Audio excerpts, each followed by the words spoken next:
Top economic advisor Gary Cohn leaving his post at the White House after breaking with the president over trade policy. Let's bring in Kate Kelly of the New York Times, who broke this story, has a story in the paper, has a TikTok. Hey, Kate, good to have you on. Is it absolutely the trade situation that pushed him out the door, or was there more to it than that?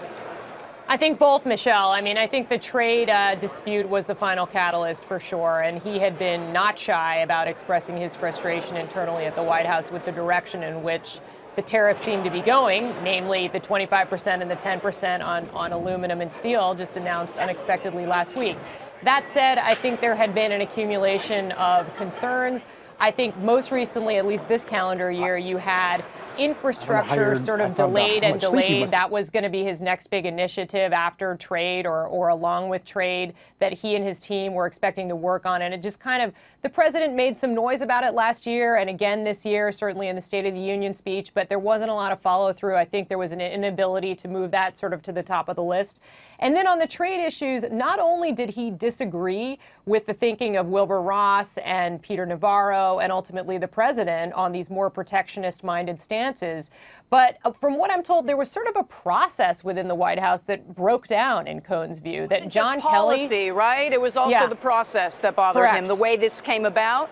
Correct. So John Kelly had, as you've read and as you know, put in a whole bunch of procedures to sort of guard the president's time, make sure that people that came in to see him were booked in advance and that Kelly had reviewed the list and sort of curated the list, among other things, so that policy was not made willy-nilly. But in this case, it sounds like that process broke down a little bit. You've heard that Wilbur Ross, the Commerce Secretary, and Navarro kind of orchestrated a meeting for the president with private industry, which then perhaps led to his unexpected announcement about the tariffs at the very tail end of a public availability. So it just wasn't able to run through the typical fashion. And I think Cohn and others who shared his mindset were taken aback and felt like, you know what, maybe this isn't a White House that I can work in anymore.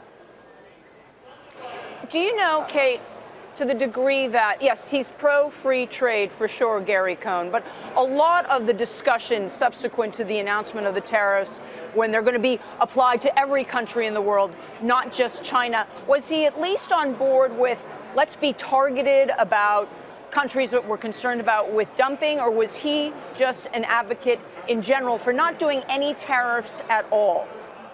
I mean, I think my understanding was that generally speaking, Gary Cohn was anti-tariff. That said, if the president was very committed to imposing a tariff policy, he would have been in favor of a more moderate approach, like you just mentioned, a sort of a targeted tariffs or some other middle road.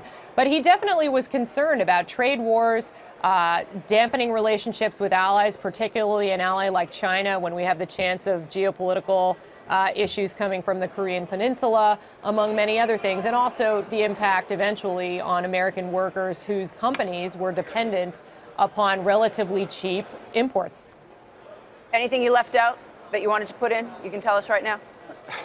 No, I mean, and my colleague Maggie Haberman, as always, was great in sort of giving us the political landscape, which was very interesting. I mean, for example, Trump, on the one hand, opposed Gary Cohn strongly on this tariff issue, or at least publicly did. On the other hand, he was apparently furious by Cohn's resignation. And then there was this school of thought that, you know, Cohn made it about himself as opposed to the issues, which is a big no-no with POTUS.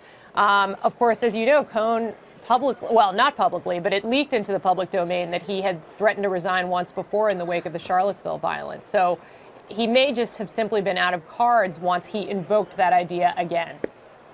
Got it. Hey there, thanks for checking out CNBC on YouTube. Be sure to subscribe to stay up to date on all of the day's biggest stories. You can also click on any of the videos around me to watch the latest from CNBC. Thanks for watching.